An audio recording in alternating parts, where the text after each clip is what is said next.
Connection Academy. Welcome to my show where I get to talk about all things related to outreach, about loving our communities, and really empowering pastors and church leaders to transform their cities. And so we are in week 4 of the series, How to Talk to ...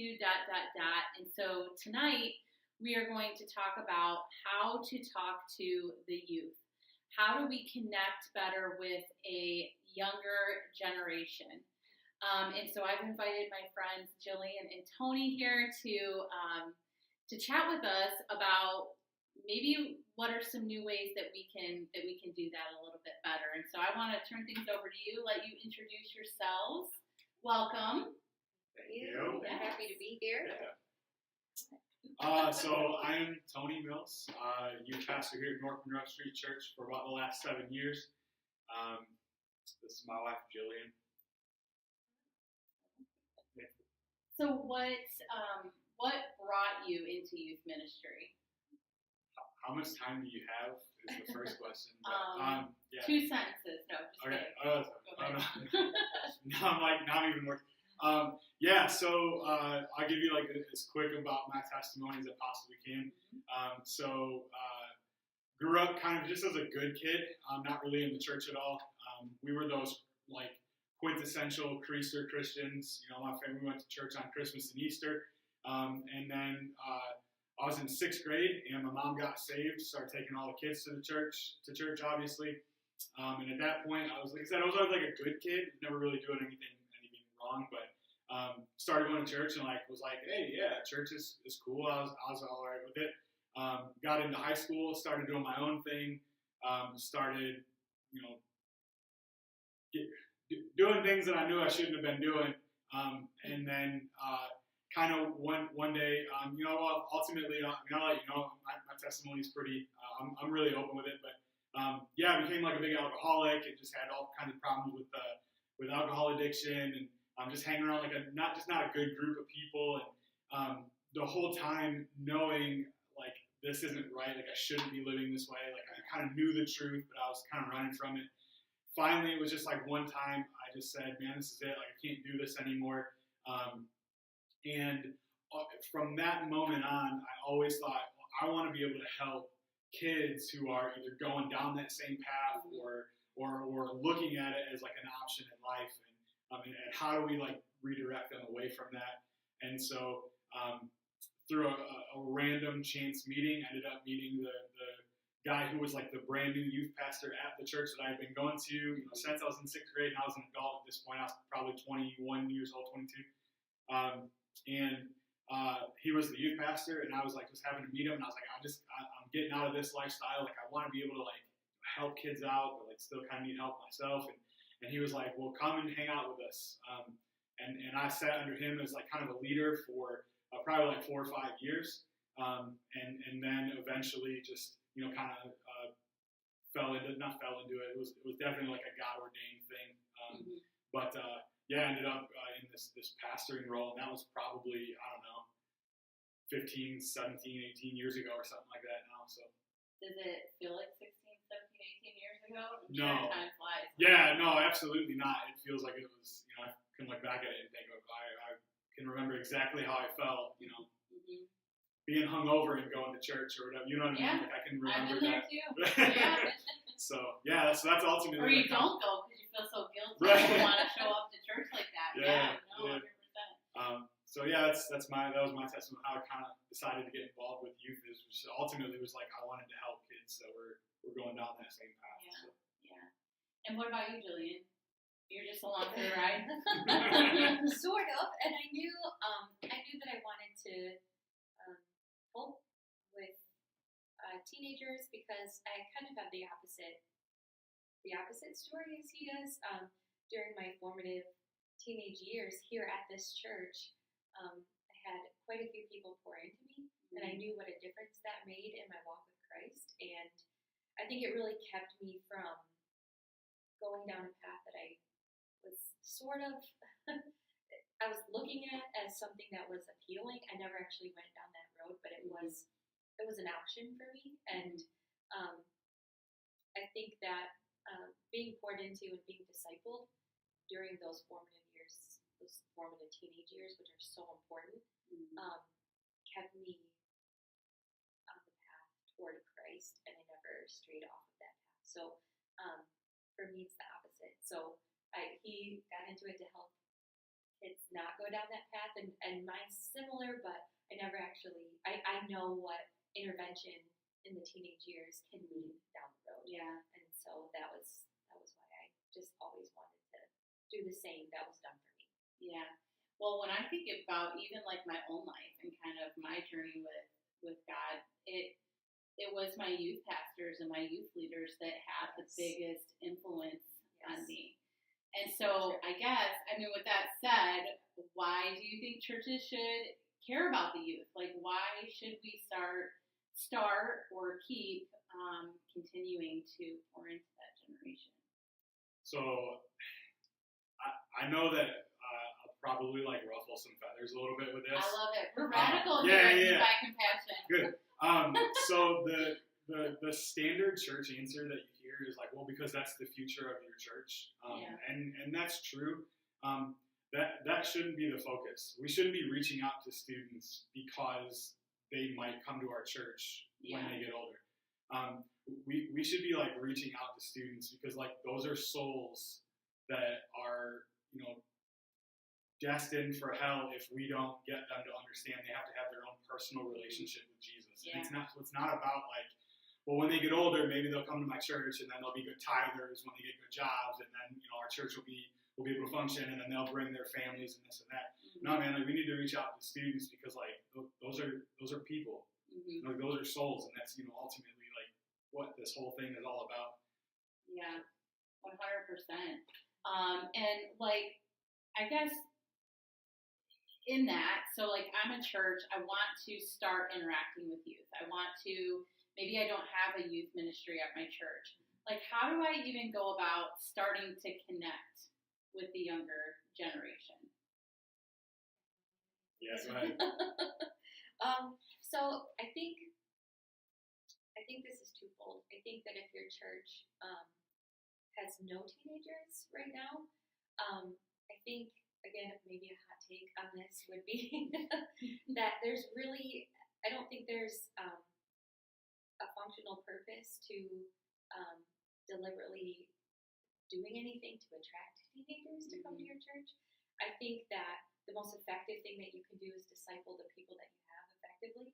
And when that change happens, there are teenagers in their lives, they have children, grandchildren, whatever it may be, and they will notice the change and kind of happen organically. We have a very organic mindset when it comes to growing youth ministry. We don't do a lot of big media pushes and things like that. We really look for organic growth. But if you do have some teenagers at your church, we were talking about this earlier, and I thought, gosh, the most effective thing is to treat them like as if you were trying to make any other friend in your life. So anytime you're meeting new people or whatever, I think the most impactful thing is a genuine care. And motivation is everything. The motivation of your heart is everything. And when you genuinely love and care for someone, that comes through in conversation. You make them a priority. You ask questions. You have a genuine care, and I think that shines through no matter what you're doing. And so I think the first step would be to establish relationships and ask questions, and kind of let it happen organically, because I think that's the most long-lasting growth, I would say. Yeah, I would totally agree with that. And I think that I love that you said that it's all about that organic growth and like investing in the people that you have, because I think it's common that churches are like, well, we're going to start a youth ministry. We're going to just start this ministry. Right. But the heart and the culture around it hasn't been built. And then that's where you don't get those people pouring into the youth. Right. Because they for whatever reason haven't developed that heart, or maybe didn't know that that was even something they were supposed to do or whatever. And so starting there, I think, is really good. And I love that you talked about relationship too, because I talk about this even like with city transformation. I mean, it's not just about another program and doing all these events. City transformation happens when we help one person at a time transform. Yes. And so our goal is always going to be relationship with Jesus, relationship with each other, and then helping them kind of navigate how to be in good relationship with their community and, all that other stuff. So I think that's awesome. And so I guess, conversely, what doesn't work when you're working with youth? Because, I have a tween.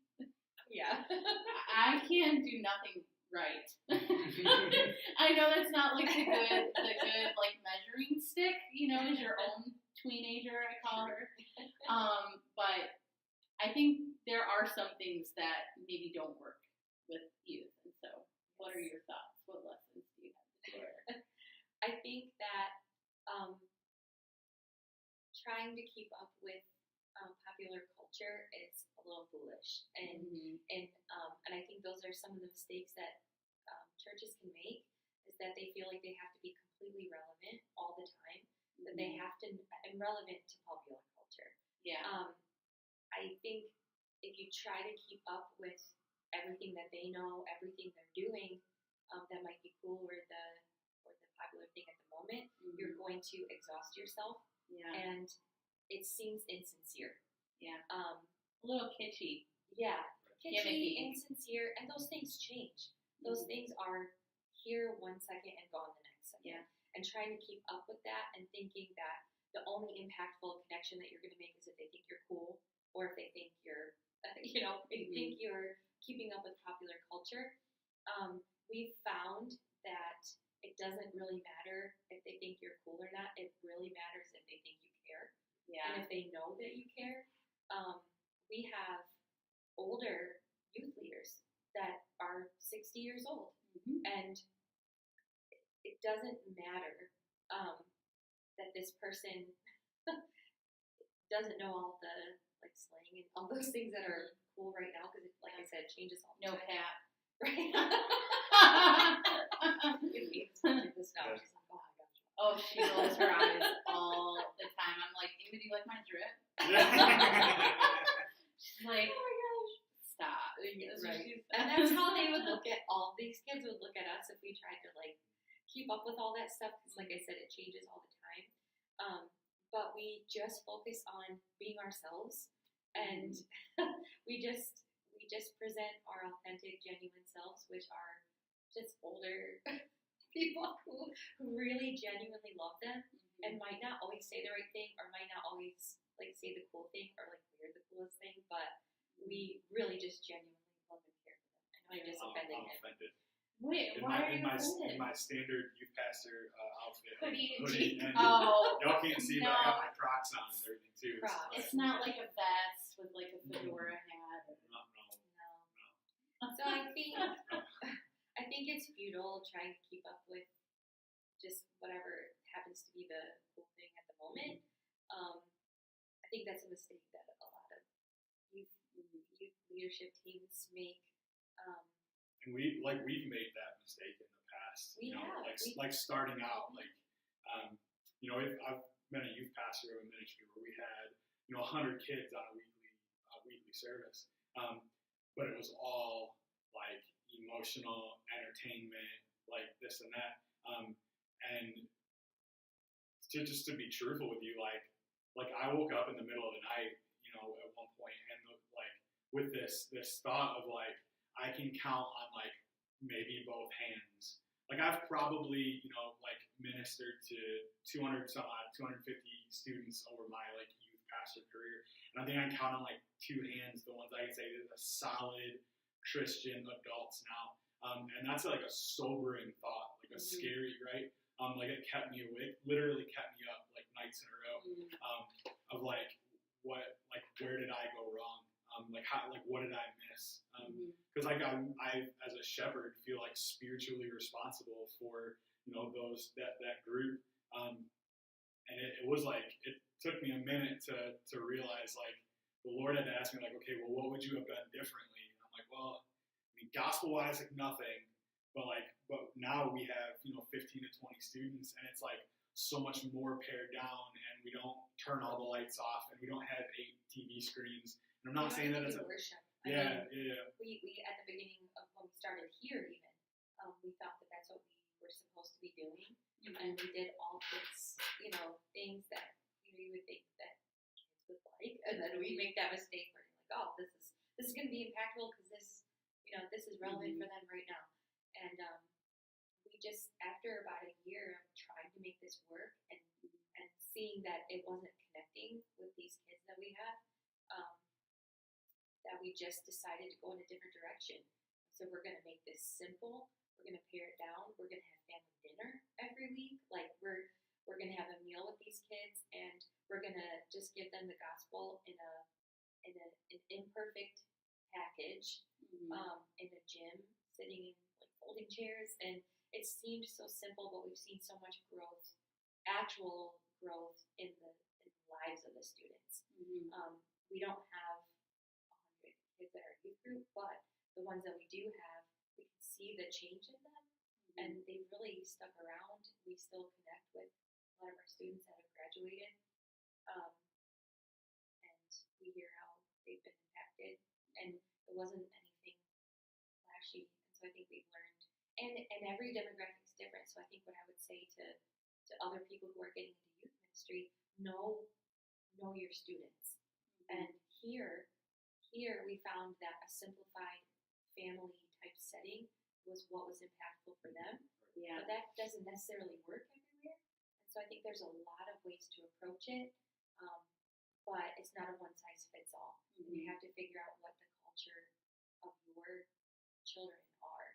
And whatever that looks like is what we try to do. Yeah, I mean, I think it sounds like what you're saying is like it needs to be sincere, authentic, meaningful connections, and that they need to really feel that you care about them and love them. I mean, I even remember, from my brief stint in youth ministry, I loved it, and I loved being with the kids and just that one-on-one time with them even. That it wasn't like the sermons and the lessons, it was really the one-on-one time that made the difference. So yeah, that's awesome. Well, because we all know that like actions speak louder than words, right? So like I can preach 100 different messages, but like me grabbing one of my students and going, "Come on, let's go up to Guitar Center." Like we have a 45 minute drive or something. You know what I'm saying? Like it extends this opportunity to have these one-on-one conversations, these one-on-one times where I can maybe hammer home some of the stuff that we've been talking about, some of the principles that we've been talking about, but just like allowing that space to open up and ask questions, and like, basically making it so it's not just I'm going to speak and you listen. It's more of like, hey, what do you think about this? And so just to kind of go back to the question you're asking, like, if you're a small church, an older church that like has a few youth, and like you want to start, you want to start a youth ministry, man, it's that moment. Like, go to a football game. Like we can, Jill and I can look back at concerts. Plays and Jill did like a charity walk. We had one of our kids, like from a ministry previous, like had a special needs. It was a special need. Asked if we would participate in a walk that would benefit research for that special need that he had, and it was a great experience, and got to know his parents a little bit better and all that. So I think it's just, and I think that's the thing. You can't go into this thinking I'm going to tick off a box for 1 hour a week, and this is my ministry duty or whatever you want to call it.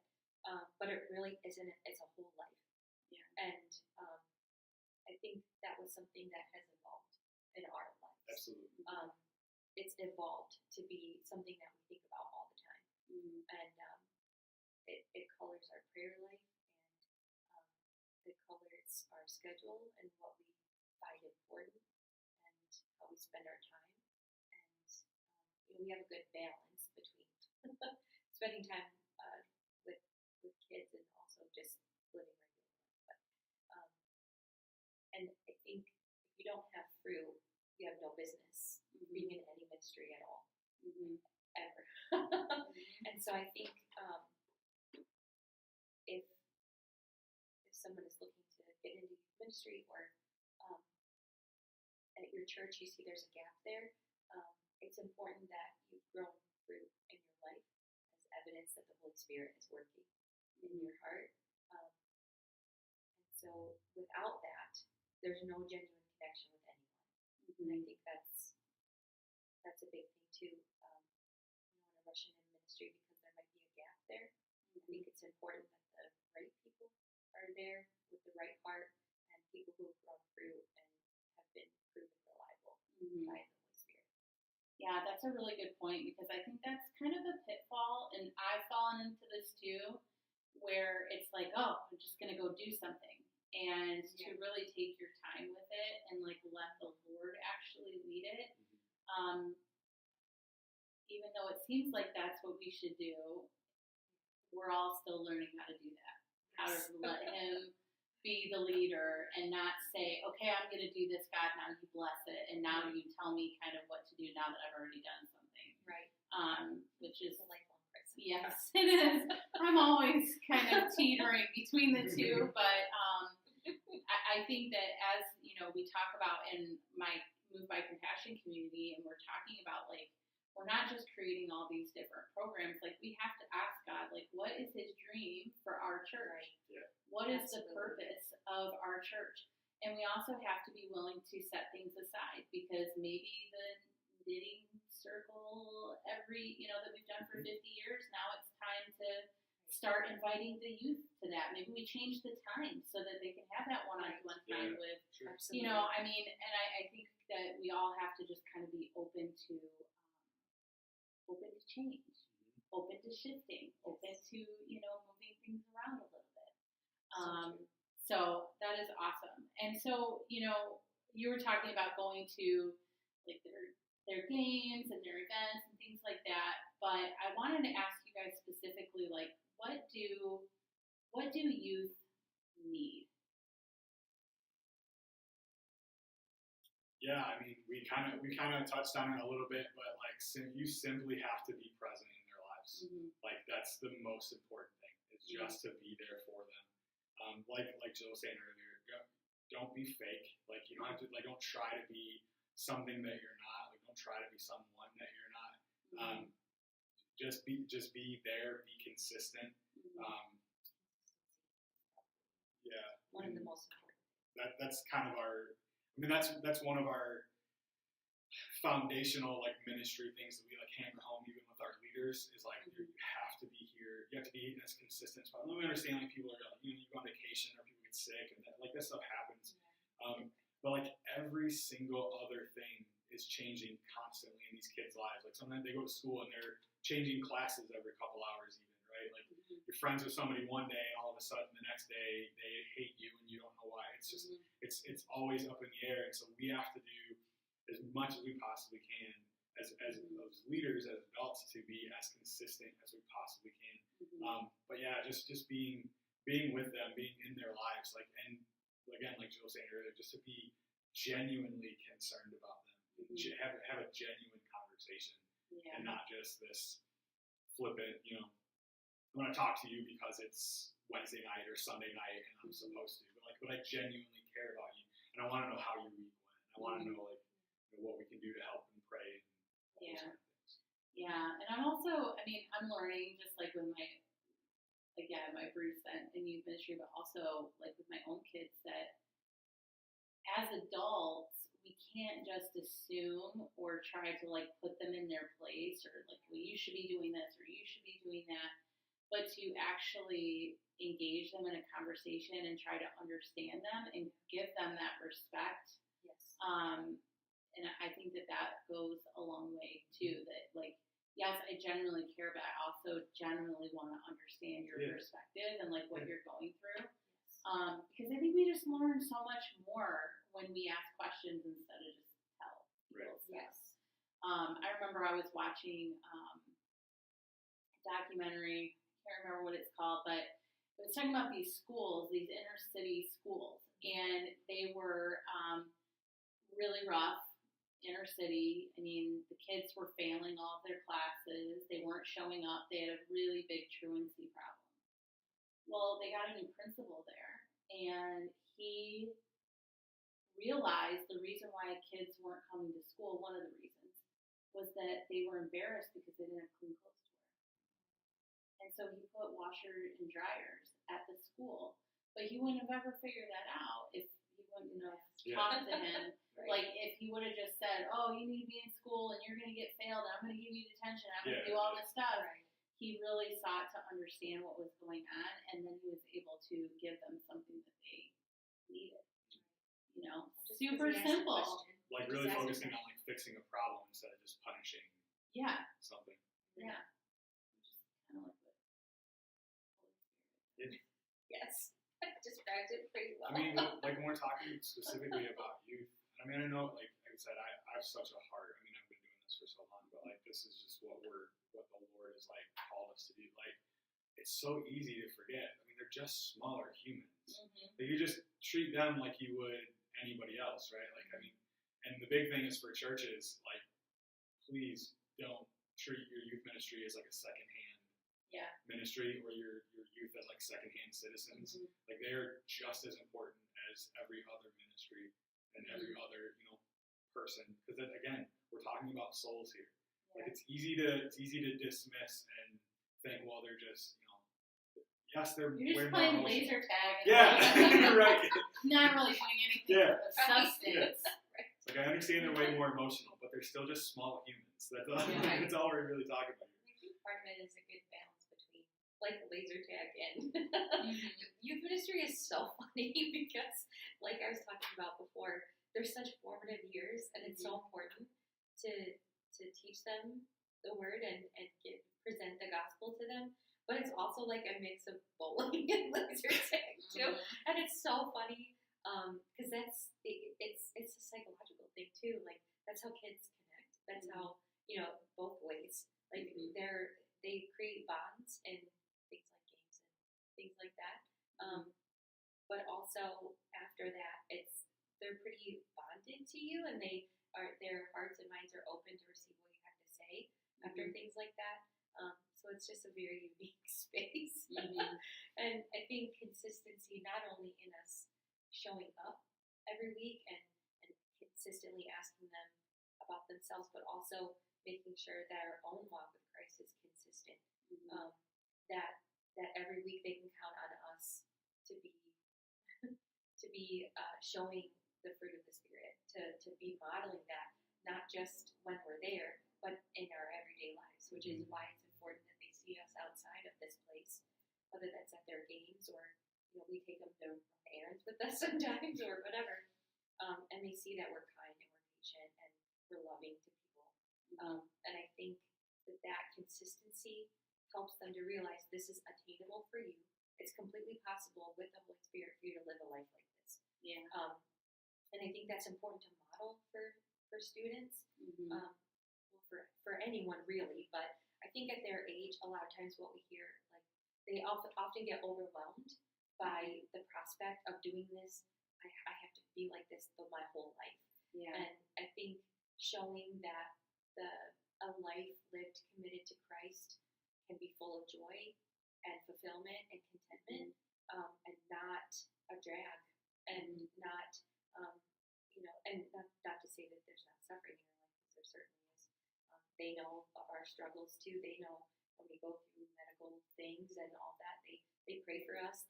We share that. But I think especially with students, consistency in your own walk and showing and modeling the life that we'd like them to live is also important. It really is. And like, even, you know, thinking about poverty, for example, just because, you know, a lot of the things that we talk about on my show is about like poverty and having a community impact and things like that. And research shows that if kids have hope, if anybody has hope, that there's actually a correlation to finances. That because they believe in themselves, because they're able to imagine that world where things are better for them. And a part of them getting that hope is the mentorship and the discipleship and all of those things. And so it's not just a spiritual need that's being met. It could also be, their whole, like, it will transform their whole life. What? I have my little notes here. Make sure I ask you all my questions. Sorry, I got one too. Yes, but you're being sneaky about it. I'm not as sneaky, I guess. So, let's see here. So, what are some things that you do behind the scenes that you feel are really impactful in the success of your ministry? So I, starting last year, which I've been in ministry for a very long time, but starting last year, I decided, okay, I'm going to take a year and focus on like one major thing. Last year it was like our leaders, like really pouring into the leaders that we have, make sure that they understand like how important they are, because especially within youth ministry, like you don't see the fruit for sometimes like 5, 10, 15 years down the road. And so it's a very difficult ministry just to be a leader of, because you feel like you're just coming in and like slinging pizza and throwing a dodgeball every once in a while, but it doesn't feel like you're doing anything impactful. And so I was really trying to focus hard on our leaders. But so this year it was like, all right, our leaders are good, they understand. This year I really wanted to focus hard on like our parents, because that we honestly feel like this has to be, like, youth ministry has to be, it's a partnership. Like we have to partner with you in the spiritual life of your student. Like I have them for 2 hours a week. Right. Like you have them for a lot more than that, you know? And so what we have to do is try to like partner with you. So anyways, long story short, so the big thing that we did this year was an idea that she had at a previous ministry that we just decided to kick it back off with. We call it our parent link. So we send out like a monthly newsletter that has everything we're going to talk about that month. Like if there's 4 weeks, we'll have every Sunday night. So we meet on Sunday nights. Every Sunday night we'll have, this is what we're going to be talking about.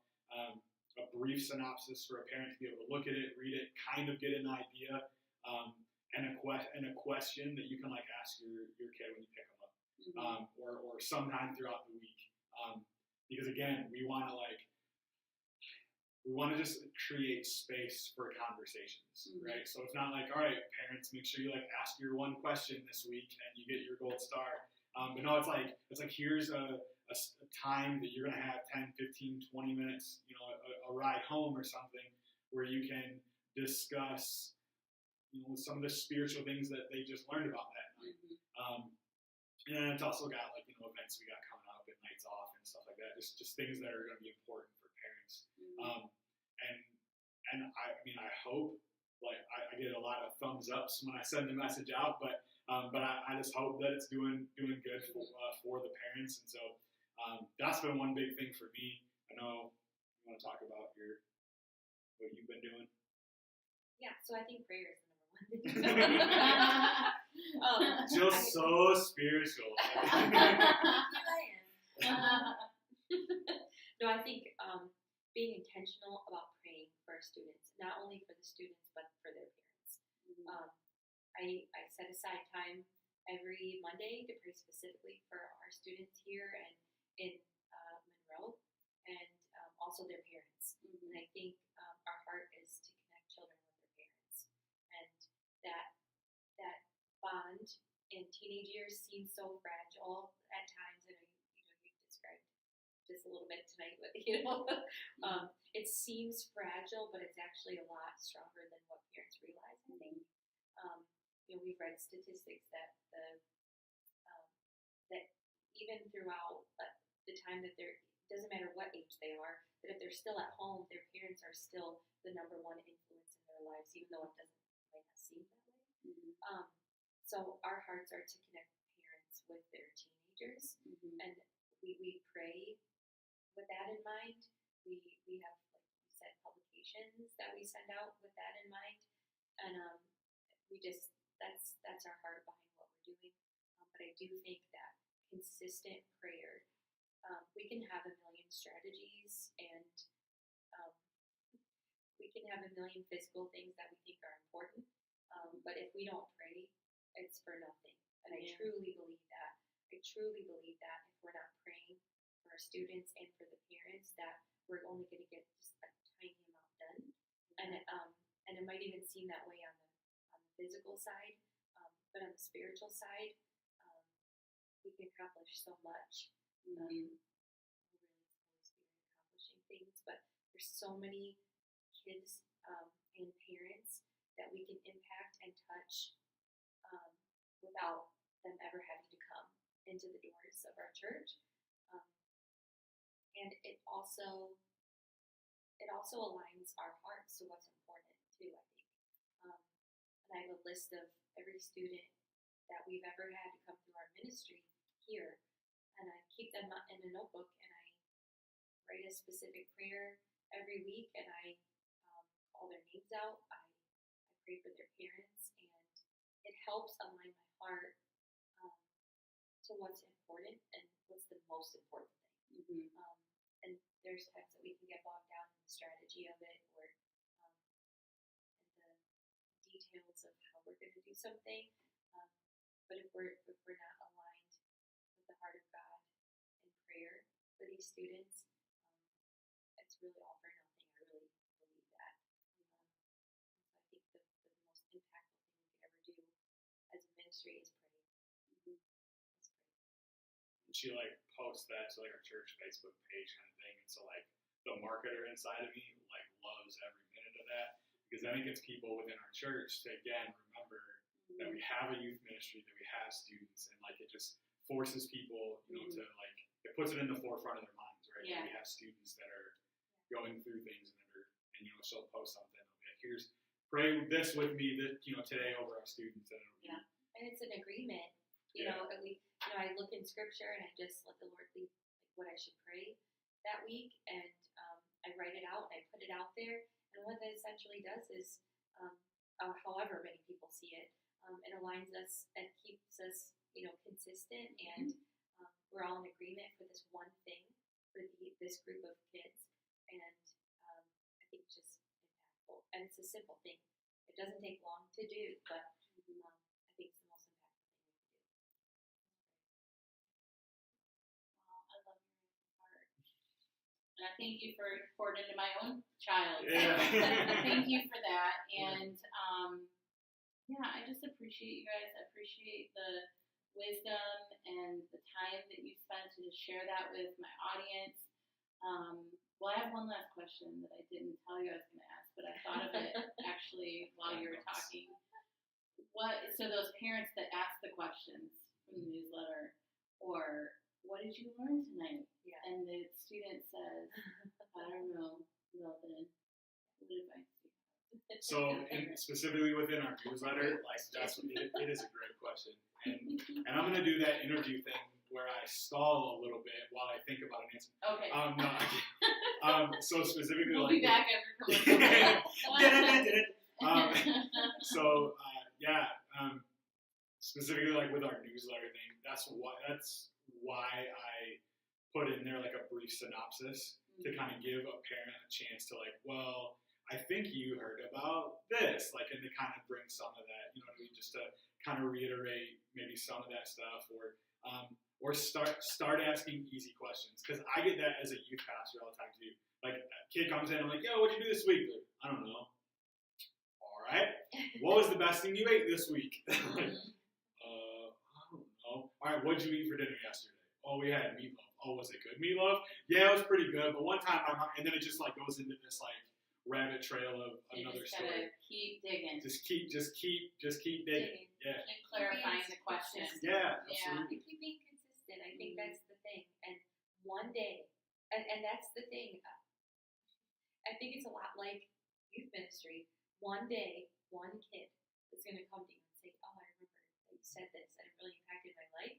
And I feel like it's like this with raising teenagers too. You're like, one time there's going to be this tiny little crack that happens. And it's going to be because you were consistent, you know, day after day, year after year, pursuing them and asking questions. And I think that's something that Christians in general aren't super good at.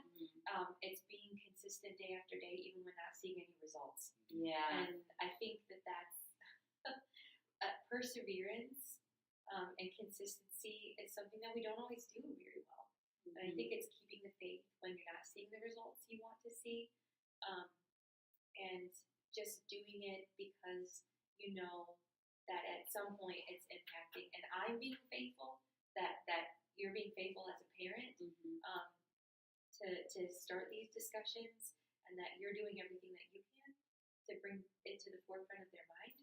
And as long as you're consistent, you'll see results at some point. But it's keeping the faith, like keeping the hope that I know I'm not seeing any glimmer right now, or I'm not seeing a crack in the foundation, like in the egg around right now. But there will come a day, and it's just like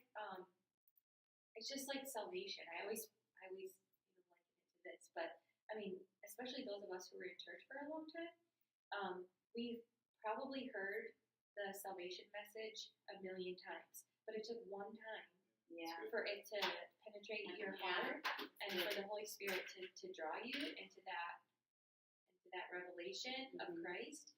And I look at that with being consistent in ministry too. That it takes one time after seemingly years of saying the same thing for something to strike their heart. And so what I would say to those parents is just keep going. Be consistent, find joy in the consistency, find joy in the perseverance, and one day, with faithfulness, the Lord is going to honor your faithfulness. And so I would encourage parents to just keep going.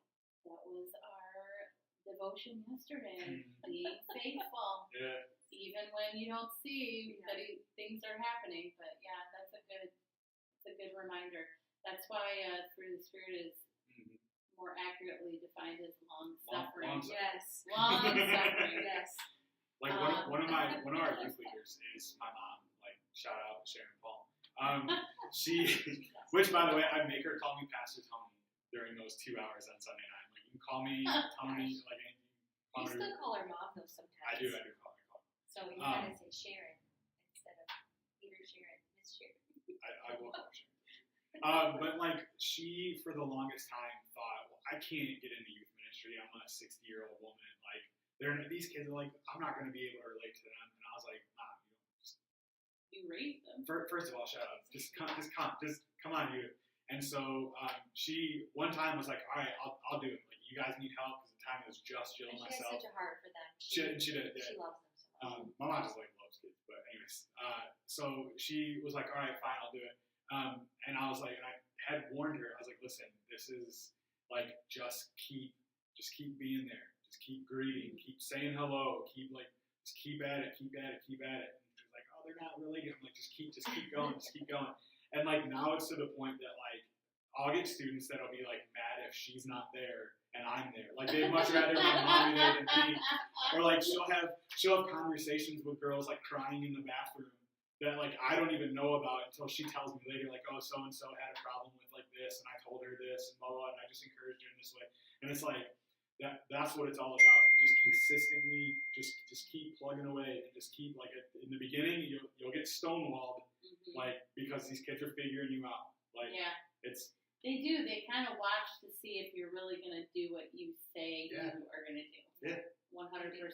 Yeah, so good. Well, such a good conversation. And I hope this isn't our last. I'm sure I'll I hope not. Bug you guys to chat more with me. But thank you so much for sharing your expertise again. Thank you for your heart and for loving the youth and pouring into them because they need it. There's so many things that they're stressing and dealing with every day. It's so wonderful to know that there are people who are pouring into them and helping them see the light, So, all right. Well, City Transformers, I will be back next week with, I'm not sure what my topic will be. We'll see. I don't know, but I'm going to have something really good for you. Still on how to talk to ... somebody. And I look forward to that, and I hope you all have a wonderful week. I hope that this interview has inspired you, has changed your thinking in some way. And so I would just ask that you would share that with me. Let me know in the comments what that was. And most importantly, share this video so that we can continue to equip the church to share the gospel in practical ways.